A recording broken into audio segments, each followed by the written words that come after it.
Subscribe कीजिए हमारे educational channel को और बेल आइकन दबाइए सबसे पहले वीडियो पाने के लिए। आशीष सर की फ्री ऑनलाइन क्लास में आप सभी प्यारे प्यारे बच्चों का स्वागत है। 15 दिसंबर वर्कशीट नंबर 23 क्लास छठी हिंदी और हमारा जो इंटरेस्टिंग नाटक चल रहा है वो है ऐसे ऐसे। इसका तीसरा भाग पढ़ेंगे। और पिछली वीडियो में आपने देखा कि एक मोहन है जो कि तीसरी क्लास में पढ़ता है, जिसको कुछ हुआ है और वो नाम बताता है कि मुझे ऐसे ऐसे हो रहा है। ऐसे ऐसे से मम्मी भी परेशान और पापा भी परेशान हो जाते हैं। आज की वीडियो में हम जानेंगे कि आखिर ये ऐसे ऐसे मोहन की कौन सी बीमारी है और डॉक्टर साहब उसे कौन सी दवाई दे देते हैं। क्लियर है? तो पूरी वीडियो को ध्यान से देखेंगे, मज़ा आपको बहुत आने वाला है। वीडियो को अभी लाइक कर दीजिए क्योंकि बाद में आप लाइक करना भूल जाते हैं। तो चलिए देखो, यहाँ पर आपने देखा कि जब ऑफिस आ रहे थे तो मोहन पिताजी के साथ ही जा गया। साथ में वो नाच रहा था, कूद रहा था, लेकिन अचानक से जैसे बस अड्डे पे आया तो वो बोलने लगा, पिताजी पेट में ऐसे ऐसे हो रहा है। पिताजी समझ नहीं पाते हैं ऐसे ऐसे क्या है। घर में माँ भी परेशान हो जाती है कि आखिर ऐसे ऐसे कौन सी बीमारी है। मम्मी क्या करती है, देखो मम्मी तो परेशान हो जाती है। मम्मी घरेलू इलाज हींग खिलाती है, चूर्ण खिलाती है, पिपरमेंट और शहद खिलाती है, साथ में अदरक वगैरह बहुत कुछ करती है मम्मी। अब फ़ोन की घंटी बजती है ना, तो मम्मी बड़ी परेशान हो गई है क्योंकि मम्मी ने सारा इलाज कर दिया है लेकिन मोहन ठीक नहीं होता। अब डॉक्टर को बुलाते हैं और डॉक्टर को इन्होंने फ़ोन लगाया है। तो देखो डॉक्टर साहब की और यहाँ पर मोहन के पिताजी की बातचीत। यहाँ पर डायलॉग होंगे और डायलॉग में जैसे हम संवाद करते वैसे होंगे। तो देखो कोई नंबर बताते हैं डॉक्टर साहब कि हाँ इस नंबर से फ़ोन आया था। तो मोहन के पिताजी कहते हैं जी हाँ मैं मोहन का पिताजी बोल रहा हूँ। तो वो कहते हैं कि हाँ कौन है आप? तो कहते हैं मैं तो डॉक्टर साहब हूँ। ठीक है, तो जी हाँ बताइए क्या प्रॉब्लम है। डॉक्टर साहब वहाँ से आवाज़ आती है। तो कहते हैं मोहन के पेट में दर्द है। तो यहाँ पर आप इसे पढ़ सकते हैं कि मोहन के पिताजी और डॉक्टर की आपस में बातचीत होती है ना, संवाद होता है। तो मोहन के पिताजी से डॉक्टर पूछते हैं कि अच्छा इसे खाना खाया कि नहीं, अच्छा इसे दस्त हुए कि नहीं, पेशाब तो नहीं आया, पेट में दर्द तो नहीं है, कुछ खाया पिया तो नहीं बाहर का, है ना। तो बहुत सारे सवाल पूछते हैं। अच्छा और क्या कर रहा है? तो कहते हैं लेटा हुआ है। बहुत सारे सवाल यहाँ पर पूछते हैं तो जिनका जवाब मोहन के पिताजी देते हैं, लेकिन वो कहते हैं कि आप जल्दी आ जाइए बस, क्योंकि इससे सहन नहीं हो रहा, आपकी बड़ी कृपा होगी। फ़ोन का चोंगा रख देते हैं। डॉक्टर साहब चल दिए हैं, 5 मिनट में आ जाते हैं। तो मम्मी से भी बात करते हैं कि डॉक्टर साहब चल दिए हैं और वो आ जाएंगे। पड़ोस के लाला दीनानाथ का प्रवेश मोहन जो से कराता है। कैसे? ओ मोहन कहता माँ, ओ माँ। उल्टी आती है, उतर कर नीचे झुकता है। माँ सिर पकड़ती है ना। माँ समझ नहीं पा रही कि मोहन को क्या हुआ है। पड़ोसी भी दीनानाथ जी भी आ जाते हैं और जैसे दीनानाथ जी आते हैं मोहन और जोर से कराहने लगता है। मोहन 3-4 बार ओ माँ ओ करता है, थूकता है और फिर लेट जाता है। माँ कमर सहलाते हुए, जैसे माँ बच्चे का कमर सहलाती है ना, क्या हो गया है? डॉक्टर को भला चंगा था, है ना, तो दोपहर को तो बहुत अच्छा था, लेकिन कुछ समझ नहीं आ रहा अचानक से इसे क्या हो गया। तो मम्मी परेशान हो गई। मोहन भला कब पढ़ने वाला है? हर वक्त तो सिर उठाए रखता है।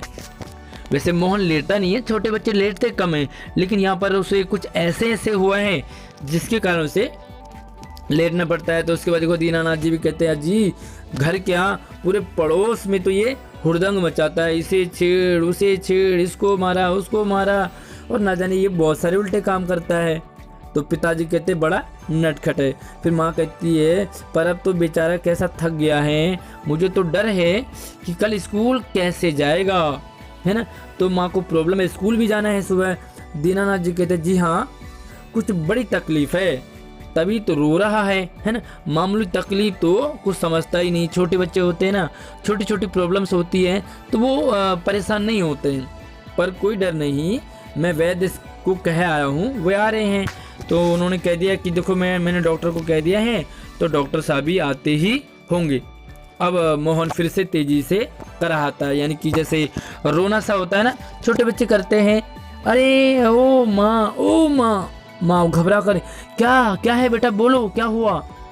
मोहन रुआ सा, यानी कि रोने की आवाज़ में बड़े ज़ोर से ऐसे ऐसे जैसे छोटे बच्चे करते हैं ना, माँ ऐसे कैसे बेटे, ऐसे क्या होता है। तो मोहन फिर ऐसे ऐसे और पेट को दबाने लगता है। तो कुछ प्रॉब्लम हुई है मोहन को।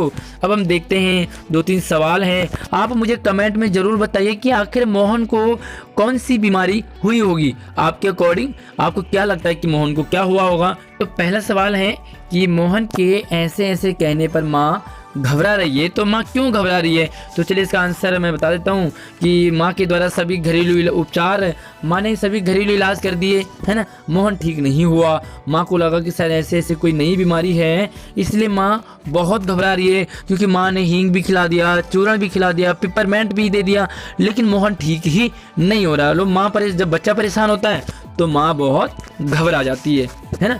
अब दूसरा सवाल है कि संकट के समय, जैसे उन्होंने डॉक्टर को याद किया ना अभी, तो संकट के समय में और कौन कौन से नंबर याद रखने चाहिए।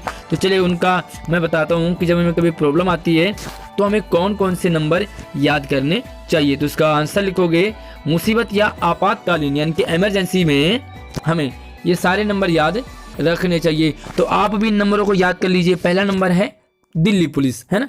तो दिल्ली पुलिस, अगर आप 100 नंबर डायल करते हैं तो दिल्ली पुलिस को कॉल लग जाती है। वैसे ही इसे ऐसे ही नहीं लगाना चाहिए नंबर, जब प्रॉब्लम हो तभी ये नंबर डायल करने चाहिए। 108 नंबर आप डायल करोगे तो ये सीधा हॉस्पिटल में लग जाता है ना। अगर आपको कोई मेडिकल फैसिलिटी चाहिए सरकारी अस्पताल में 108। महिला हेल्पलाइन नंबर, अगर आप लेडीज़ हैं, आपको कोई प्रॉब्लम है, छेड़खानी हो रही है, कोई छेड़ रहा हो, तो यहाँ पर कौन सा नंबर डायल करोगे 1090, यानी कि 1090, ये वाला नंबर डायल करोगे। फायर स्टेशन, यानी कि अगर कहीं आग वाग लग गई हो उसे बुझाने के लिए, तो ये 101 नंबर। चाइल्ड हेल्पलाइन नंबर, अगर आपको कोई छेड़े, आप छोटे बच्चे हो, आपको कोई परेशान करे, तो आपने लिखना 1098, ये वाला नंबर डायल करना है। तो प्यारे बच्चों, एक नवीनतम सेवा है दिल्ली सरकार की जो 112 है। अगर आपको कोई भी प्रॉब्लम आती है तो आपने ना 100 नंबर लगाना, ना 101, ना 108, कुछ भी नहीं, सीधे आपने 112 नंबर लगाना है। तो आपकी सुनवाई सीधा वहीं होगी जहां आप फ़ोन लगाना चाह रहे हो। और जो अगला सवाल है वो है, यहाँ पर आप देखेंगे तीसरा सवाल, कार्यपत्रक से पहले आपने संवाद देखा, यानी कि पिताजी और डॉक्टर की फ़ोन पे बातचीत हो रही है ना। तो क्या क्या बातें हुई होंगी दोनों के बीच में, उससे आपने डायलॉग टाइप के लिखने हैं। तो चलिए कैसे लिखोगे मैं आपको बता देता हूँ। तो चलिए कैसे लिखते हैं डायलॉग, यहाँ पर देखो टॉपिक लिखोगे पिता और डॉक्टर की बातचीत संवाद के रूप में। सबसे पहले पिताजी कहते हैं, क्योंकि फ़ोन आया है वहाँ से, तो पिताजी कहते हैं हेलो डॉक्टर साहब बोल रहे हैं। तो डॉक्टर साहब कहते हैं जी हाँ मैं डॉक्टर साहब ही हूँ, बताइए क्या बात है। पिताजी बोलेंगे कि मेरे बेटे मोहन के पेट में तेज दर्द हो रहा है। डॉक्टर साहब पूछेंगे कुछ उल्टा सीधा तो नहीं खाया बेटे ने। तो डॉक्टर साहब कहते हैं, पिताजी कहते हैं जी नहीं खाया तो ऐसा कुछ भी नहीं था।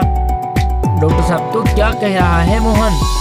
पिताजी कहेंगे बस एक ही रट लगाया हुआ है, ऐसे ऐसे हो रहा है। डॉक्टर साहब गिरा तो नहीं कहीं, पूछ रहे ना क्योंकि ऐसे ऐसे हो रहा है। पिताजी कहते नहीं डॉक्टर साहब सारा दिन तो मेरे साथ ही था।